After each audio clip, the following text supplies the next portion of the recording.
Good morning. Good morning, good morning, good morning, good morning. It is Wednesday, and it is the 3rd of, it is the 15th. Oh, goodness. It's the 15th of November. And we're ready for the morning devotion. Yes. So, I'm going to give you just a moment to know we're online. We'll get started right away. Let me see if I can turn this a little bit. My thing is a little bit hard to turn. Let me see. It must be. Oh, no, I can see. While I'm waiting on you to come on, I'm going to adjust this a little bit because it won't let me. Oh, there it comes. Yeah, see, I have my heat on. That's my desk. We're going to assemble that and put it together. But I have my heat on this morning. Yes. Because it's 45 degrees outside. Yes. And I forgot to turn the heat on. It's been a very eventful morning and evening last night. I had a short night last night. And so I'm a little bit running late, kind of scattered this morning. But that's okay. We're going to get this done, right? Yes, we can do this. I'm going to give you just a moment for everybody to come on, and then I'll give you an update on Ronnie and what's going on this hill in Kentucky. Yes. While you're coming on, I have my coffee this morning. I have just now made it. I haven't yet had a sip. Yeah. Looking very forward to it, actually. Oh, my goodness. I so need that this morning. Yes. And also, this is our 14th, boy, I am having a weird hair day today. It is our 1400, number 1400, 1,400. Therefore, every 100 we do, this is a kringle. This is what I talk about, the kringle. You see all that? This is a blueberry kringle. See all that blueberry in there? And it's a layered pastry, and it has that nice icing on the on the top. They make these in Racine, Wisconsin. Tammy brought them down to me.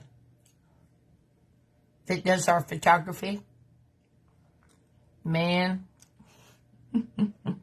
I'm just telling you. Those are delicious. Oh, no. That is so very good. Very good. And then chase it with a little coffee. I got this for my birthday with that big B on it. Nice big handle. Yes. Beautiful mug. Okay, you're on. I was waiting to give you an update on Ronnie while everybody was on. Please excuse my hair. We just had, it was an eventful night. Okay, here's what happened. Ronnie, bad sick yesterday. You know, we prayed for him yesterday morning. We thought maybe it was just where he'd been out in the cold. But after the devotion was over, he said, I'm starting to ache like I have the flu. And so I said, we've been around a lot of people. Maybe you should test. So he did, tested for COVID, and it was positive.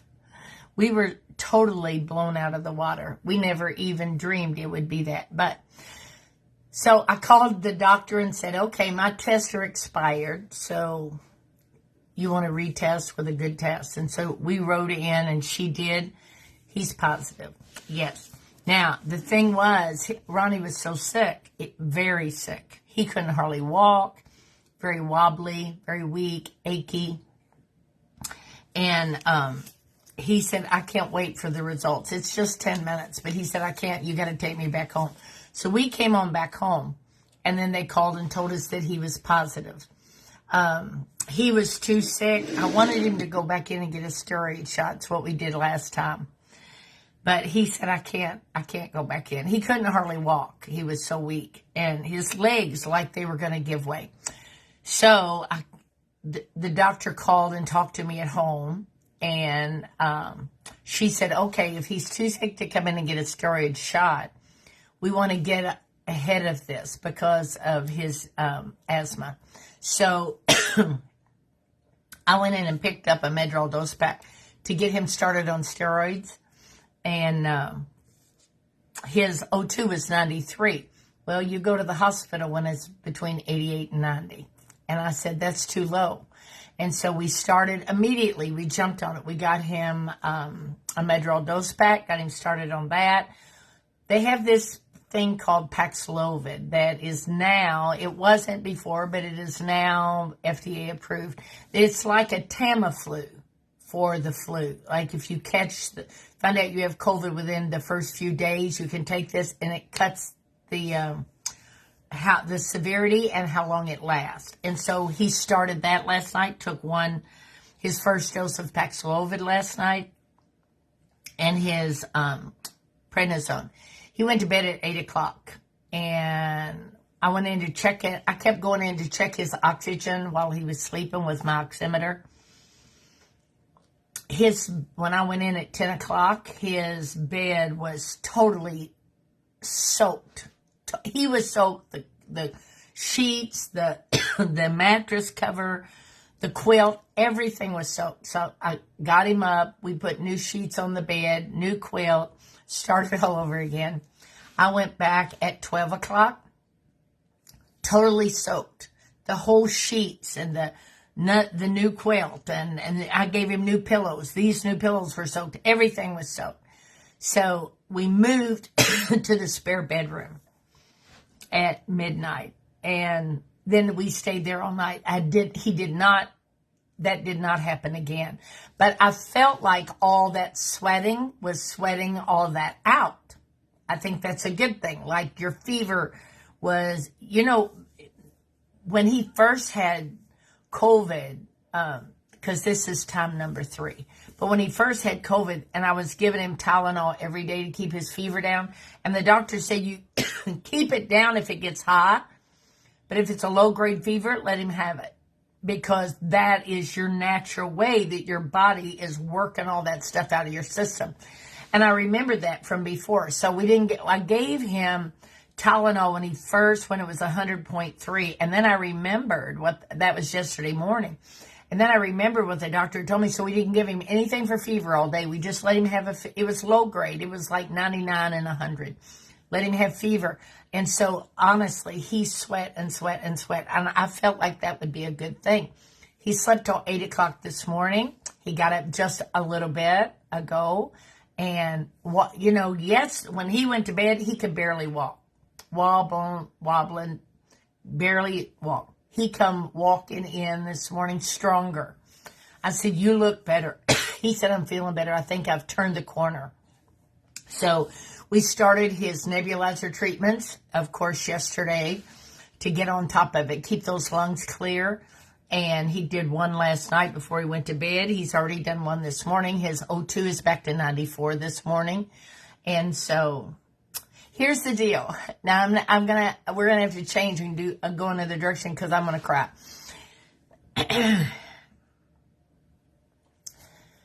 COVID is very stressful when you have underlying conditions, and it is stressful in this house because he looked at me first thing and said, "I'm not going to the hospital." I said, "You're not going to have to go to the hospital. We're going to touch God. You are not going to the hospital in Jesus' name."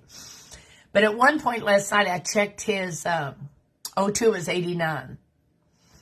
And I said, "Ronnie, you're going to have to roll over, breathe deep or something. Your OT's low."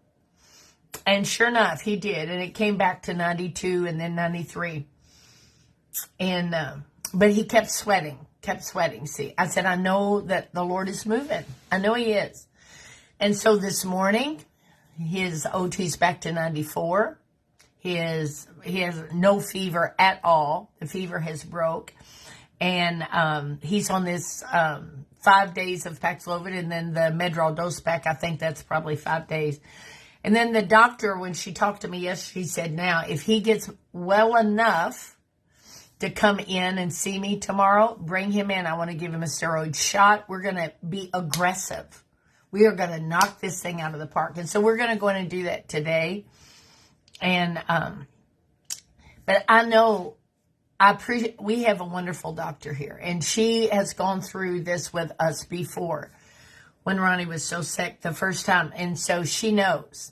And so that it can slip up on you if you have an underlying condition. And so she stays on it and is very aggressive in making sure his lungs stay clear. But I know, as great of a doctor as she is, and as compassionate as she is, I looked yesterday, I kept checking the phone every once in a while, and I don't even know, I've lost count. There was like 100, then there was 200. I said, Ronnie, you're going to be fine because they are praying for you literally everywhere. They have all seen it. That I debated on coming online and telling you he had COVID. We just came out of the retreat. I hate that. You just don't know how my heart was broken that we had an outbreak. No one was sick there. No one. We've had years that women were sick and they had coughing and they were throwing up, all kinds of things. Not this year. Nobody was sick, but it was in there. And we don't know who had it, and it doesn't even matter. Doesn't matter if it came from us, if it came from someone else. All we know is it was in there, or it was in a restaurant in Pigeon Forge or wherever. At any rate, I have heard from a few. There's just a few others that have tested positive. And so that's very heartbreaking to me. But it is what it is. And I had a precious friend of mine this morning. She sent me a message through the night and said, don't beat yourself up over this, because I did not come to the retreat and I just tested positive. It's just out there, but I hate it that you're sick. If you are sick, you tell me, we're going to pray for you. But Ronnie is better, and the Paxlovid, I think, the combination of the Paxlovid and the steroids, and then everybody praying for him. He is so much better. So much better. And so, thank you. It was a little bit of a hectic day yesterday. Yeah, it was a bit of a roller coaster. And so I went to bed about 12:30, got up at 5 to do the devotion because there was no space yesterday. But we're better today. Yeah, I'm a little jet lagged. Yeah, but we're better. Ronnie is better. He's feeling better. He's not out of the woods yet, but so much better than he was yesterday. He was a little scary. Yeah, it was a little unnerving. But today, much better. So, thank you for praying for him. And now I'm not going to talk about it anymore because your love for us makes me cry. Anytime I put it on, oh, Kendra, I'm so sorry. We are praying for you. Yes. Anytime I put a prayer request on there, you are quick to read it and you are faithful to pray. And so you just don't know. I cannot explain to you how heartwarming that is. So thank you. Now you're on. So let's go into the word. And so now I've got my eyes leaking and I can't hardly see. Okay. We're going now into 2 Kings.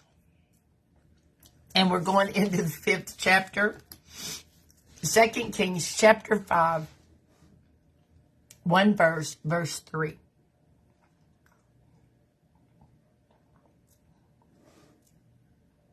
Yes. Okay, I love this story. And she said unto her mistress, would God my Lord were with the prophet that is in Samaria, which would be Elisha. For he would recover him of his leprosy. Now, I'm going to go back and read the first 2 verses so we know what is going on. Oh, goodness, if I ever start crying, then I can't see. Yeah. Okay. Now, Naaman, captain of the host. By the way, I feel fine. I'm good. Yeah. Now, Naaman, captain of the host of the king of Syria, was a great man with his master and honorable. Because of him, the Lord had given deliverance unto Syria. He was also a mighty man of valor, but he was a leper. And the Syrians had gone out by companies and had brought away captive out of the land of Israel a little maid. And she waited on Naaman's wife. Okay? And she said unto her mistress, would God my Lord were with the prophet that is in Samaria, for he would recover him of his leprosy. I'm fine. That's just a typical morning cough. You know me. All right, your Jewish study Bible. Naaman, commander of the king of Syria's army, was highly respected and esteemed by his master because through him Adonai had brought victory to Syria. It says in here Aram, but it's got to be Syria. But although he was a brave warrior, he also suffered from, that's a Jewish word, but it's leprosy. Now, on one of their raids into Israel's territory, Naaman carried away captive a little girl who became a servant for Naaman's wife. And she said to her mistress, I wish my Lord could go to the prophet in Samaria. He would heal his leprosy. So you know what happens there. That story, because that's unheard of in Samaria. And so that story it's like it just goes. And from one to another, to another, to another, until it gets to Naaman, till it gets to the king. Yes. And next thing you know, they're trying to figure out a way. Teresa, I'm writing your name down. And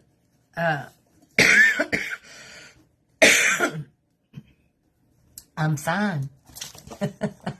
Regular morning cough, yes. And the king sends a letter from Syria to Samaria, to Jehoram, wants him to recover Naaman from leprosy. Well, he totally flips because he knows not only he doesn't have the power to heal Naaman of leprosy, he doesn't have a good relationship with Elisha to even get it done. Yeah, so he's in big trouble. All right, so let me read. I want to read just one little section of notes here. This disease called leprosy begins as small red spots on the skin. Before long, the spots get bigger and start to turn white with a shiny or scaly appearance. Pretty soon, the spots spread over the whole body. The hair begins to fall out. First from the head, then even from the eyebrows. As things get worse, fingernails and toenails become loose. They start to rot, eventually fall off. Then the joints of the fingers and the joints of the toes begin to rot, and they fall off piece by piece. Gums begin to shrink until they can't hold teeth anymore, so each tooth falls out. Leprosy eats away at the face until literally the nose, the palate, even the eyes rot, and the victim wastes away until death. And so leprosy is not just that you have these patches. It's a deadly disease, horrible disease. So it doesn't matter how much of a mighty man of valor he is. If he has leprosy, he's in major trouble. Yeah. Now, this girl who serves as a maid to Naaman's wife is an unwilling missionary. She is a missionary, yes, but only because she's been taken captive from Israel, and she's now in Syria. She may have been taken from her family at a young age, but she still becomes an outstanding example of a faithful witness in her current circumstance. She cares enough to speak up, and she has faith enough to believe that Elisha can heal Naaman of leprosy. The thing is, she's never seen Elisha heal anybody of leprosy. She just believes that he can do it because of all the other miracles that he has done. Yes, God allows the tragedy of her captivity to accomplish a greater good. That speaks volumes. Because many times we go through difficult situations for the greater good. I've said this all the time. I know people don't like it. They don't like for me to say it, but it's the truth. The truth is, I was a heroin addict. And I was a heroin addict because I was a rebel, very rebellious in my 20s. And I did what I wanted to do and wouldn't listen to instruction from my parents. And so I became a drug addict, messed my veins up, and almost killed myself on heroin. But that horrible season of my life was for a greater good, because for almost 39 years, I've told that story. And I have had a multitude of people on drugs give their heart to the Lord when I told my story. And I have prayed for a multitude of people that were addicted, families that had family members that were addicted. And because of me giving my testimony is how I got started preaching the gospel. And so it was for the greater good. So a lot of times, the difficult things you're going through, it changes you and prepares you for a greater good. Now, she's been carried away into captivity, away from her family. She's a servant in Naaman's house in Syria. But had it not been for this woman. Here's the thing. A lot of people preach on Naaman. I'm not going to preach on Naaman today. No, we're not going to teach on Naaman today. We're going to teach on this girl. Because I've heard the sermons on Naaman. I've preached on Naaman many times. But there would be no sermons about Naaman being healed of his leprosy if there wasn't this maid. Yes. And so the real key character here is not Naaman or Elisha. It's the girl that got Naaman to Elisha. Just a maid. Actually, we don't know her name. She's just called a maid. Yeah. They took out of the land of Israel a little maid. That's all we know. Yes. And so she was taken captive now in Syria. She may have been taken from her family at a young age, but she still becomes an outstanding example of a faithful witness in her current circumstance. She cares enough to speak up, and she has faith enough to believe that Elisha can heal Naaman of the leprosy. God allows the tragedy of her captivity to accomplish a greater good, illustrating the mysterious ways that God works. It seems that 2 Kings is not necessarily arranged chronologically, so this event probably occurred during a time of lowered tension between Israel and Syria. Unless this were so, considering the record of wars between Israel and Syria described in the previous chapters, it would be odd for the king of Syria to send a letter of recommendation with his general Naaman, along with over $1 million worth of gold, silver, and merchandise. All this together shows how desperate Naaman's condition is and how badly the king of Syria wants to help him. Yes. When the king of Israel, who is Jehoram, reads the letter, he's understandably upset. First, it's obviously out of his power to heal Naaman's leprosy. Second, he has no relationship with the prophet of God, who does have the power to heal. This lends some credence to his assumption that the king of Syria is seeking a quarrel with him. Naaman is accustomed, then Naaman goes to see Elisha. He's accustomed to being honored. So when Elisha doesn't even meet with him in person, but he sends a messenger instead, the experience is very humbling. Even more humbling are the simple instructions. In his great need, Naaman had anticipated a way in which God will work. He knows how he needs to be healed. It's supposed to be like calling fire down from heaven or something, right? And he's offended when God doesn't work the way he expects God to work. I'm glad we're not like that, aren't you? Yeah.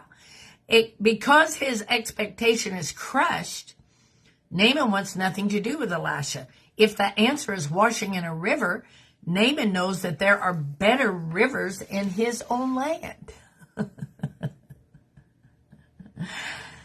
Naaman's response of faith, he was encouraged by his servants just to do it. You got nothing to lose. Just do it. Naaman's response of faith, when he finally becomes willing, is generously rewarded with complete and miraculous healing. Elisha's absence makes it clear that the miracle is from the Lord, not from Elisha. The healing connected with the word of the prophet is convincing evidence to Naaman that the God Elisha represents is the true God in all the earth. Naaman's desire to give a gift to Elisha is a fine display of gratitude.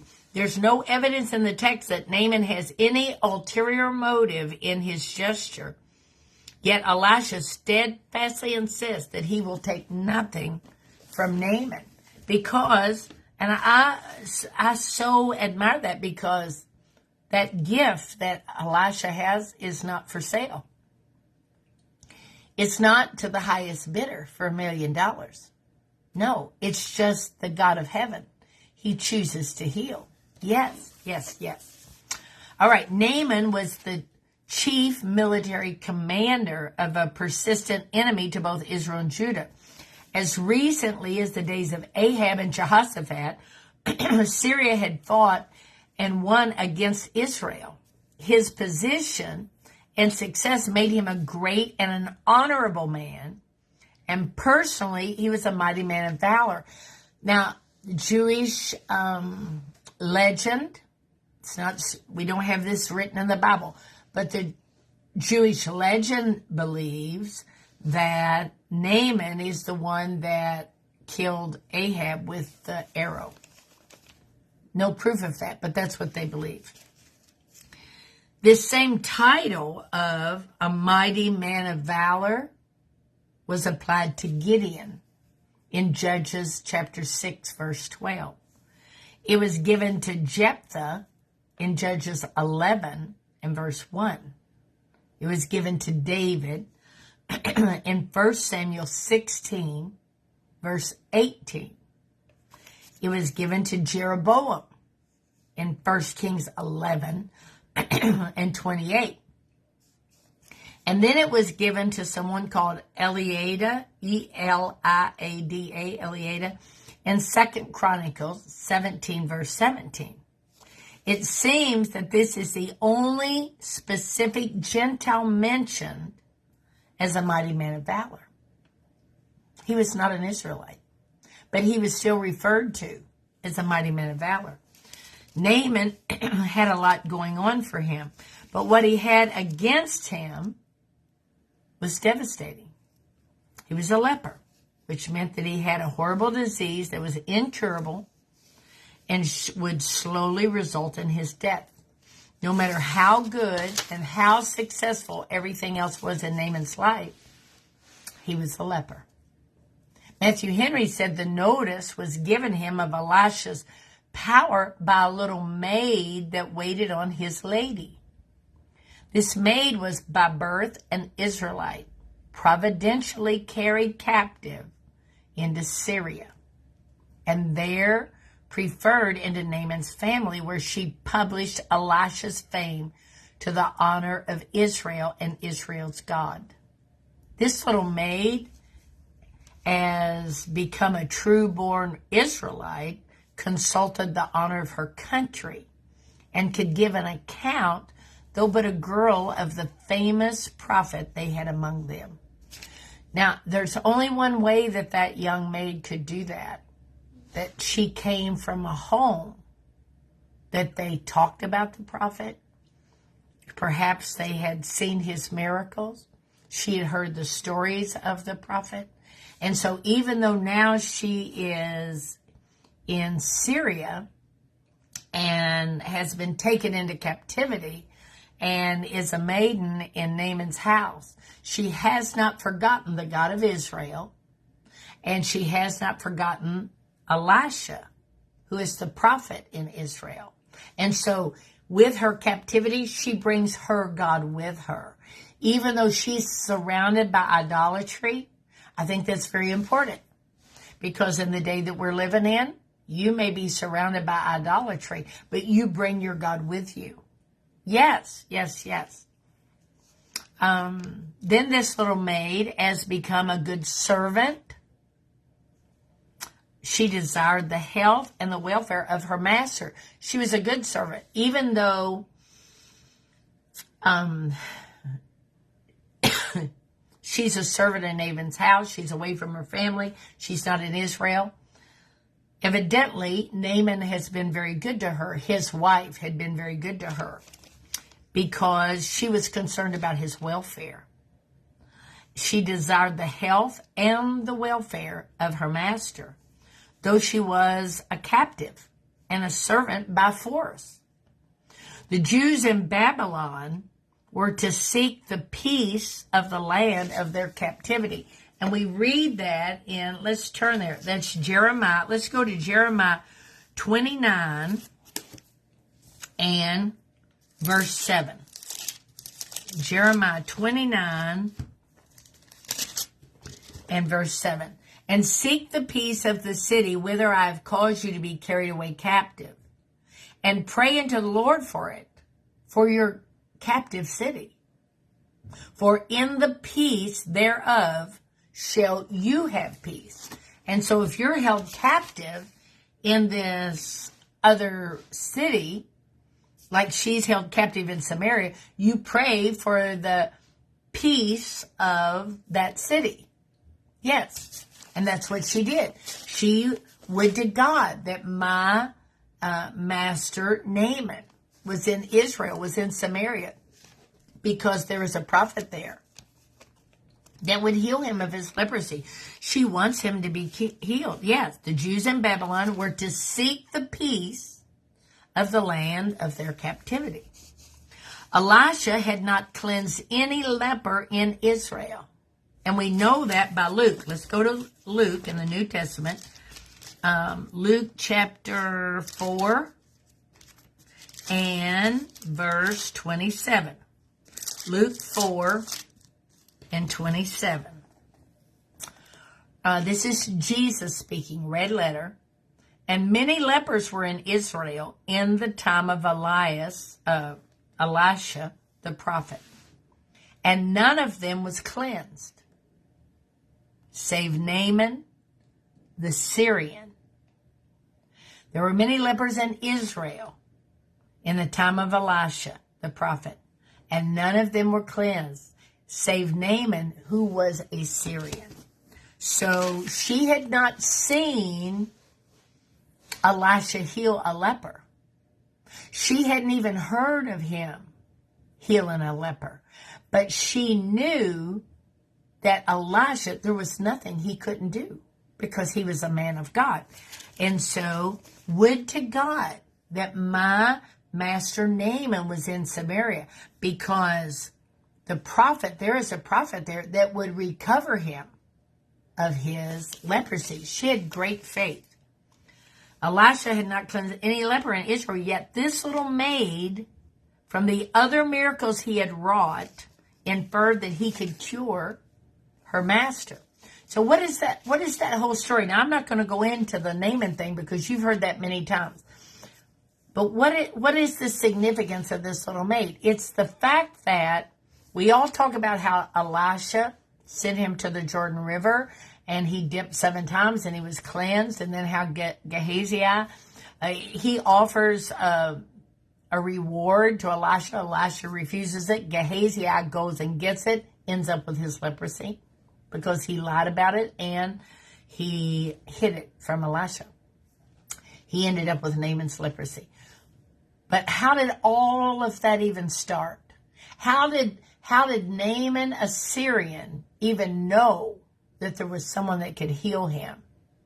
In Syria, how did he know there was someone that could heal him in Israel? Well, there was a little maid, unnamed. An unnamed maid that held her faith Yes, yes. That Naaman's maid brought out of Israel. He may take her out of Israel, but he can't take the God out of her heart. And so even in her difficult situation of servitude in a land of idolatry, she holds on to her faith in her God. And not only holds on to it, she introduces Naaman. The truth is, Naaman becomes a believer. And he says he now knows that Elisha's God is the God over the whole earth. And he even told Elisha when he got ready to go back, he said, pray for me, because now when I go back and the king is going to want to go into the temple of Rimmon and he will want to bow before Rimmon, I will have to go with him. But what he was telling Elisha in so many words was, I will have to go with him as his, as the captain. You know, I'll go. But I will not be bowing to Rimmon, because I know there's a God. Not just in Israel, but in all the earth. So because of that maiden, because of that little maid that nobody even knows her name, it not only recovered him of his leprosy, he became a believer in the God of Israel. You know what that tells me this morning? You may be nothing but just an unnamed little maid. Yeah. You may feel like you don't have anything important or anything valuable that you can offer. But God used a little maid that nobody knows her name to turn around a man that was a great man with his master, honorable, and had great deliverance, brought about great deliverance in Syria, and was a mighty man of valor. And that maiden turned his whole life around. I'm going to say if it turned Naaman's life around, it turned his wife's life around. And we don't know what it might have done to the king, because for your captain to go off with leprosy and come back cleansed, that's unheard of. Yes, yes. So I want to encourage you today. Yes, Cindy, that's it exactly. We are all valuable in God's eyes. And you can't, we don't always understand these circumstances, because it looks like, oh, this is terrible.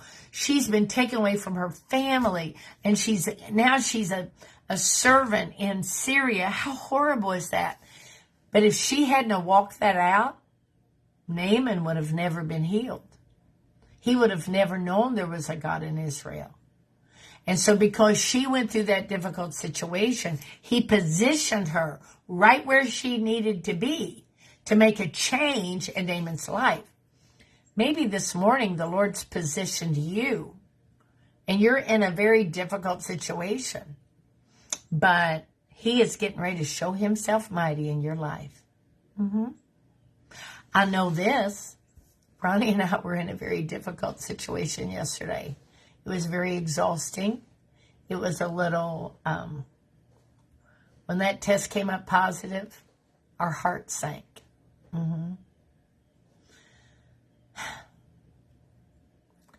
He said, I'm not going to the hospital again. I said, you're not going to have to. We're going to be aggressive. And I said, I'm going to put it on Facebook. They have a right to know. And then they will pray for you. And so sometimes you walk through these difficult situations, and then God just shows up and shows himself mighty. Yeah. And so we don't ever know the thing that you're going through. That where is God in this? Had there been no addiction in my life, I doubt that I would have ever started preaching the gospel. Had there been no depression in my life, I absolutely would have never rented a convention center in Pigeon Forge, Tennessee. Yeah. And so the first episode with COVID changed us dramatically. And then this one will change us again. Yes. We will fall deeper in love with him, because Well, you know. He's just so faithful. Yeah. And he just keeps pulling us out over and over again. Yeah. All my life. He's been faithful. So, what am I going to think about today? Today I'm going to think about, it would be fine with me to just be his little maid. I wouldn't mind being I am pretty unnamed, I'm going to tell you. You know me. But in the big scope of things, I'm an unnamed maid. Yeah. So, I don't mind being just a little unnamed maid. If he will put me in the place that I can make such a difference in someone else's life, that they will realize that there's a God, not just in Israel today. There's a God in America. Even with all of her idolatry, there's a God in America. And we know him. Yes, yes. So today I think I'm going to think about, while I'm working on tomorrow's devotion and taking care of Ronnie, I think I'm going to think about how great it is to be his little maid. I love being his little maid. Yes. You need to be thankful for wherever you are today. Wherever you are, be thankful because God's moving for you. Yes. And it could be that he's brought you for such a time as this. Yes. And that would be this morning's devotion. Yeah. For your prayer journal. Teresa is taking chemo today, so we want to pray for her. There'd be very good treatment, no bad side effects, and that chemo is doing exactly what it's purposed to do. Yes. I have an amazing report. You remember we've been praying for Brenda. She was septic. Her gallbladder was very bad, but she had a mass on her liver, and so they couldn't deal with the mass on her liver, or they couldn't deal with the gallbladder until they dealt with the mass on her liver. And she was in the hospital here in Lexington and was doing very bad. This was Kathy's sister. We've prayed for her for quite some time. I just want you to know, she went back to the doctor and they did some tests. That mass on her liver, well, it's gone.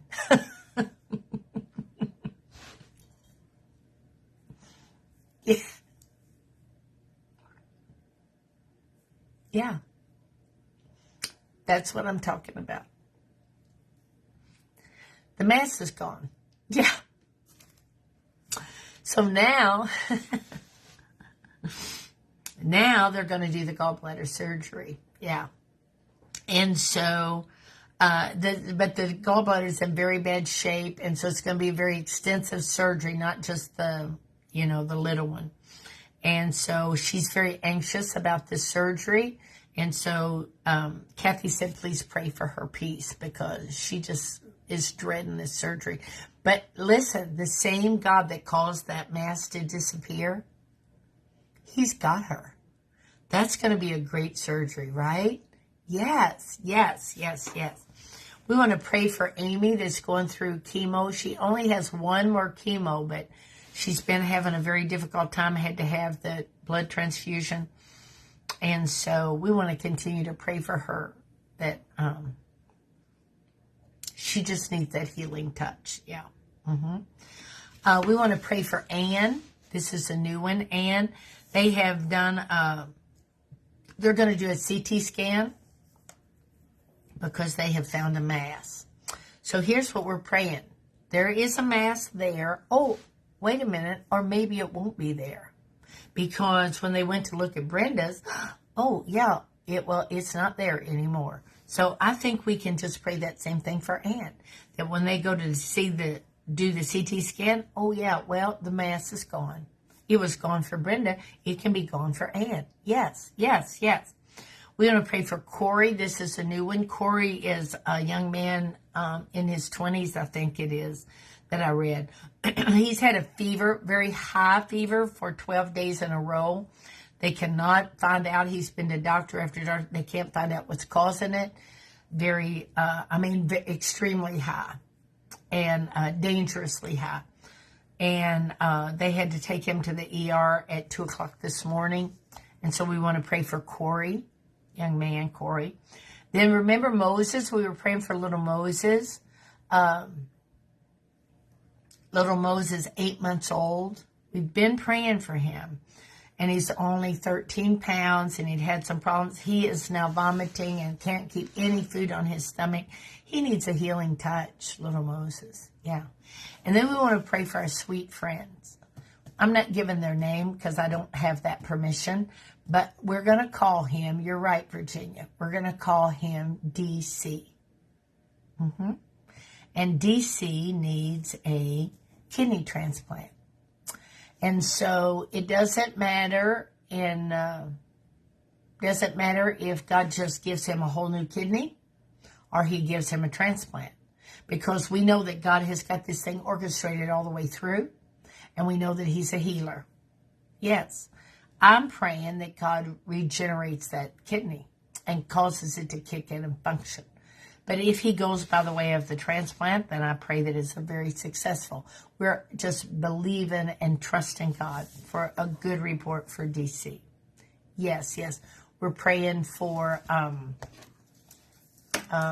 Sandra. Was that not you, Sandra, that I read that they found 3 lumps and you're going to go have those tested? I'm going to write her down so we'll continue to pray. Yeah. And you know what they're going to find out? They're going to find out that they're nothing. Absolutely nothing. Yes. If he disappears a mass on the liver, well, I think they can, yeah, Sandra, I think they can disappear those lumps. They were there and then they're not. Yes. Well, because is there a prophet in America? There's more than a prophet. There's a king. And he's a healer. Yes, yes, yes, yes. We want to pray for Gene that is 53. And he has been diagnosed with prostate cancer. And let's see, is today Thursday or Wednesday? Oh, I think that today is Wednesday, right? Okay, today's Wednesday. I wrote down Thursday. Oh, I'm so backwards, yeah. On Thursday, tomorrow, he's going to have a procedure for this prostate cancer. So we're going to pray for Gene. He's in his 50s, okay? On Friday, David is going to have a hip replacement. This is Elaine's husband, David. And so we're going to pray very successful surgery for David. And we want to continue to pray for Jane that she went and had her doctor's appointment yesterday. I talked to her this morning, and they gave her a very good report. He says he knows he can do a procedure to remove this place that is cancer, and he does not think she will need radiation or chemo or anything like it. And so I told her I like her doctor. We agree with him. And so we continue to pray for Jane, that when he gets in there, it just looked like it was cancer, but it is not. Yes. Yes, yes, yes, yes, yes. Melissa's mom, we were praying for her. She had her procedure. There was no bleeding in her esophagus. Her hemoglobin was getting low, but it has nothing. No, there was no more bleeding there. She had had that previously. No bleeding in her esophagus. Good report for her. And then we want to pray for Dorothy. She had surgery for lung cancer, and now she is going to need more chemo and radiation. So we're putting much to pray for. David, Dorothy, Moses, Corey, Ann, Amy, Brenda, well, for her peace and her surgery, Teresa, and Sandra, Jane, very much to pray for. And then pray for my sweet husband. He is better. He is much better. And So pray that this is short-lived. Yes. Pray it's short-lived. And pray that it does not. I know of a few cases of other others that have been tested positive. We pray that this thing is stopped. They will be very mild cases and no bad effects from it. As quickly as it comes, it goes. Lord Jesus, we love you this morning. I do love you. You know I do. You're so good to me. You undergird me when I get stressed and rattled. Yes. And you comfort me when I'm overwhelmed by life. And even though this is not our choosing and we did not want to walk this out, you have been faithful and touched Ronnie, and he is much better today than he was yesterday. And for that, I am so very thankful. I pray, Lord, for anyone that has tested positive, that it will be very short-lived. It will be a very mild case. They will have no difficulties. It will not spread in their household. Lord, I pray that this virus would be no more. For those, our other friend, that she has tested positive, that was nowhere near us, and still going to walk this out. I pray, Lord, that hers will be short-lived and not very severe. As quickly as it comes, it goes.